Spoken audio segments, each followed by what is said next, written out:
This MMA 30 segment is powered by The Gun Store. Next time you're in Las Vegas, if you want to shoot a real machine gun, do it at The Gun Store at 2900 East Tropicana. I want to be a professional mixed martial arts fighter. I just saw it as a kind of a cool opportunity. I was a little guy fighting guys at 185. I was 178 pounds, and I was like, all right, let's try this Ultimate Fighter thing. Let's see what happens. And here we are. You know, it's been an amazing trip, and just had a great time. You had said in your speech here that you might actually go open a gym in LA. What are the plans with that? Yeah, you know, I have a gym in Boston, Florian Martial Arts Center, and I'm going to be opening up a gym in LA hopefully soon, and you know, be able to be out there. I live out there now, and definitely want to spread you know, my knowledge and my experience in mixed martial arts, and teach just regular folk, you know, mixed martial arts, and also hopefully start and be able to mentor other professional mixed martial arts fighters, and hopefully get them, you know, all the way to the top. Also, you fought obviously in 4 different weight classes, and you have one of the highest percentages finishes with your submissions. What do you feel that propels you into the UFC Hall of Fame coming soon? Or? I don't know. You know, I really don't think about that. It's funny. Again, looking back in my career, I wish I was able to be a belt holder and all those things, but just, again, it sounds cliche, but to have the opportunity to fight at the highest level was really it for me. You know, that was, you know, what I wanted all along. I learned so much from that experience. It's ridiculous. Just the wins, the losses, the training, and, you know, persevering, and all those things. It's, you know, those things are priceless.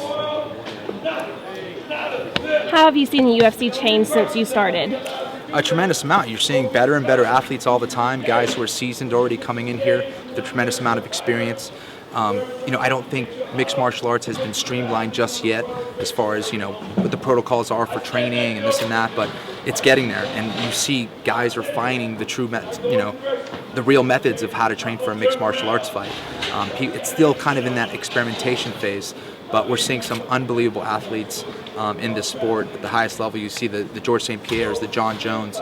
That's going to be standard, you know, across the board in a few more years, and that's exciting. And I'm glad that I'm not saying goodbye to the sport in that way, that I get a chance to be a part of it. And I never wanted to be that guy that, you know, said, the sport used to be this way, you know, and that. And I'm going to keep studying and hopefully be able to tell you guys, you know, what it's going to be like and how it's going to be, and all those things. So it's definitely an exciting time to be a fan of the sport.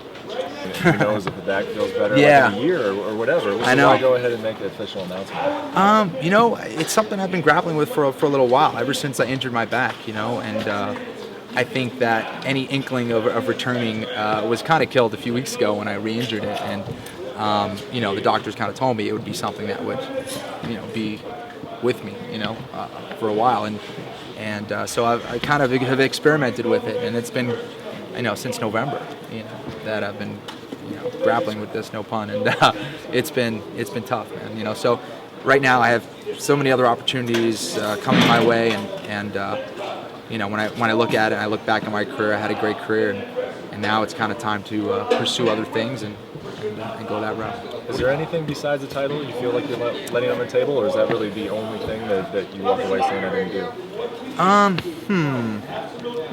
You know, if I really could do everything, I wish I just had more time.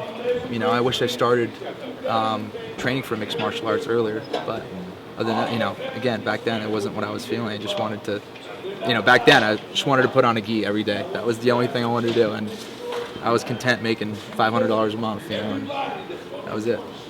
You still do that? I mean, will the back at least allow you to yeah, you know, I'm definitely, I'm limited to what I can do. And that's the thing. I'm used to training 2 or 3 times a day, 6 days a week. That's what I did without fail, whether I'm training for a fight or not. And I'm not going to be that guy who just trains when he has a fight, or going to be able to.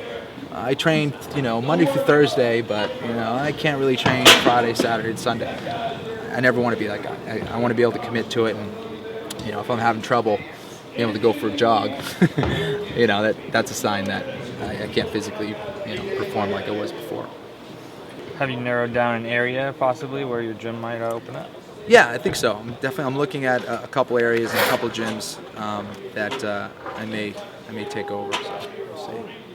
You plan to build a sort of a fight team and do that I would love whole to. thing? I would love to mentor fighters. You know, personally as a coach, that'd be something that would be great. I know I've developed some good ways to train for fights in the past. I think that was something that gave me an edge out there for a few years of finding certain training methods and ways to prepare for fights and scout fighters out. And I'd love to be able to share that and see and improve on that and see fighters go all the way. Yeah, it's tough to say. The highest point of my career, but I think I probably need more time to look at that. But some good moments, whether it's the Joe Stevenson fight or the Clay Guida fight or whatever. But I don't know. The lowest moment. I don't know. At your lowest weight? Yeah, I mean that was the toughest thing, was cutting down to 145. I was miserable, and that was probably definitely the hardest thing I've ever done in my life. Was cut down to 145 twice. Well, I'm disappointed. I want to see him get back in the octagon at least one more time, maybe have a novelty fight against someone like Sean Shirk or Diego Sanchez, who he had fought in the past, but his back really made this decision. It's a nagging injury that he's been dealing with for quite some time, and I think when it gave out a few weeks ago, that was the proverbial nail in the coffin. But his legacy is firmly entrenched. He's done a lot more than most mixed martial artists will ever say they can accomplish, certainly here in the Ultimate Fighting Championship. And it'll be exciting to see the fans sort of retrospectively look back at his career, because it certainly was one that is worthy of praise. For me, personally, obviously we had a lot of memories. I think our sense of humors are very similar, so we've had a lot of light moments in our broadcasting careers. But for me, the seminal moment as far as his UFC career was concerned, UFC 91 against Joe Stevenson, the co-main event on a huge card, Brock Lesnar and Randy Couture fighting for the heavyweight title, and he just systematically destroyed Joe Stevenson in that showcase, earned himself a title fight against BJ Penn. And, I know today maybe he was reluctant to talk about one signature win or to single out one of his UFC wins, but for me, it was that win over Joe Stevenson that will always have a special place for me. Well, that was the goal when we first stepped foot at ESPN and we were doing MMA Live together. 3 or 4 months later, we really started to dream about one day, being the UFC's B team, for lack of a better term, and to call UFC fights. And I don't think either one of us expected it to happen so quickly, but, I was so thrilled after going through the rehearsals and the dry runs with different partners that Kenny Florian ultimately was the guy.